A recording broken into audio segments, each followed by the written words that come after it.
room with toilet and CR. Here, the lavatory is depends on my height. And also, the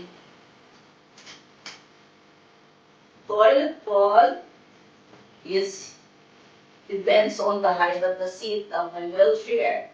Then this is being fixed firmly so it will not slide. Then the height of the faucet is like this. Easy for lifting and also the shower. Then we reach by my height. Okay. Going back, we go to the